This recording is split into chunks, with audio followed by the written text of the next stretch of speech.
Ya, suatu kebiasaan itu biasanya akan terus kita bawa dari satu kehidupan ke kehidupan yang lain. Ya, itu kan terbentuk karena pengulangan apapun itu. Misalnya Anda juga biasa berbuat baik, itu karena kemungkinan kita di masa lampau juga sering berbuat baik, nyambung. Jadi ketika ada kesempatan baik, kita tidak melewatkannya. Tapi muatan perbuatan baik itu pun kadang berbeda-beda. Ada orang yang melakukannya dengan cepat, ada yang slow respon atau biasa-biasa saja. Itu pun hasil dari aktivitas sebelum-sebelumnya akumulasi.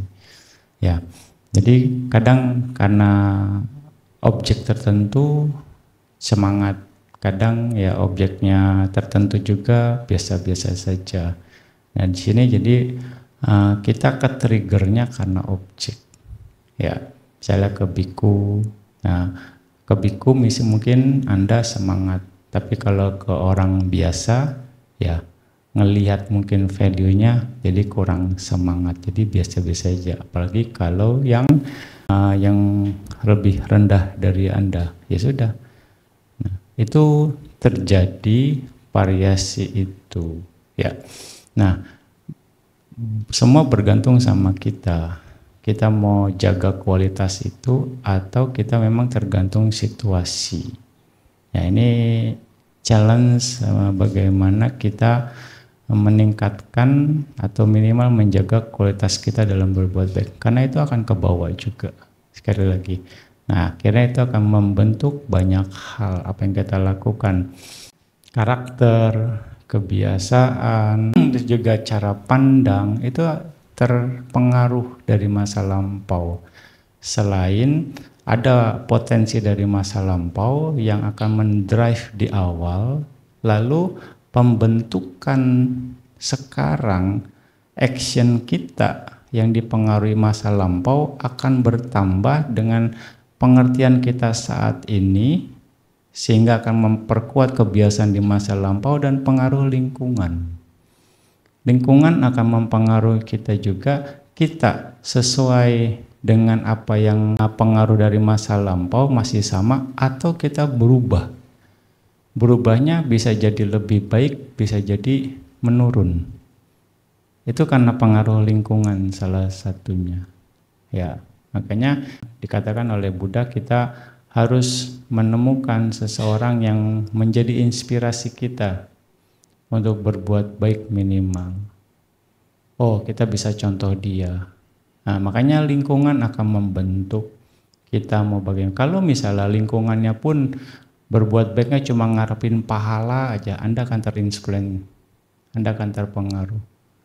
Ya kan? Kalau lingkungannya memang perbuatan baiknya untuk pencapaian nibbana, Anda pun akan terpengaruh. Ya, awalnya mungkin nggak ngerti apa sih. Ya udah ikut-ikutan aja deh awalnya. Nibbana sa pacayo hotu, nibbana sa apa nggak ngerti, pokoknya ngomong aja deh. Ya kan? Tahu gimana nibbana juga nggak tahu. Pokoknya saya bantinya ngomong gitu, semuanya ngomong gitu, ya sudah saya ikut-ikut aja daripada beda sama yang lain gitu kan. Di situ akhirnya tapi lambat laun akan ada kesadaran Anda, maksudnya apa sih nibbana? Anda akhirnya akan cari tahu nibbana itu seperti ini. Akhirnya Anda kan jadi dapat pemahaman yang lebih jauh tentang nibbana, lalu Anda sinkronkan, Anda sesuaikan dengan perbuatan baik Anda, apakah sudah sejalan dengan arah nibbana itu sendiri. Pada akhirnya ya, kalau enggak, ya Anda no action talk only, nato. Cuma ngomongnya doang, cuma mikirnya doang nibbana, tapi perbuatan baiknya tidak mencerminkan ya arah ke nibbana itu sendiri. Nah, ini challenge sebenarnya. Ya, makanya inilah sebenarnya bagian dari apa? Kualitas mindfulness kita. Bisa enggak kita menjaga? Mindfulness itu kan mengingat. Bisa enggak kita mengingat, menyadari bahwa nibbana itu tujuannya ke sana, Dan untuk mengarah di bana tuh kita harus kesini, harus begini prosesnya. Cara kita mengingat proses itu, sehingga kita dari ingat kita apply dalam action perbuatan kita. Ya, makanya ya kayak mindful ini yang salah satu mendrive kita untuk bisa sinkron, mengingat apa yang kita lakukan. Karena kita mengingat pasti kita akan mengerti.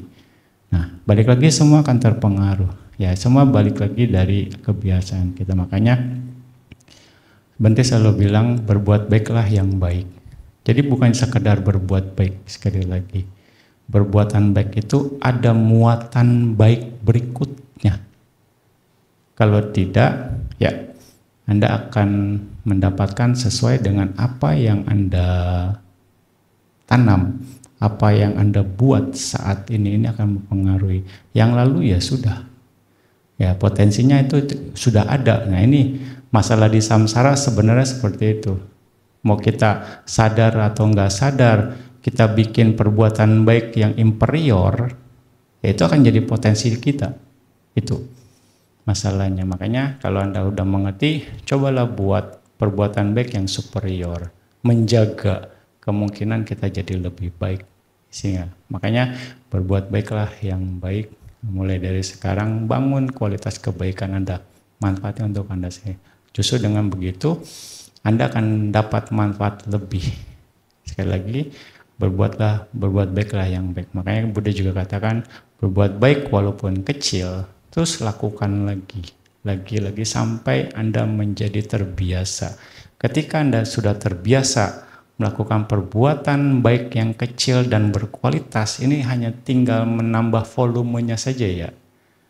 Volumenya dibesarin sehingga Anda akan jadi mahir dalam berbuat baik dengan kondisi apapun tanpa syarat. Sekali lagi, itu yang dibilang akhirnya berbuat baik tihetuka ukata, 3 akar superior. Ya, oke. Sadu.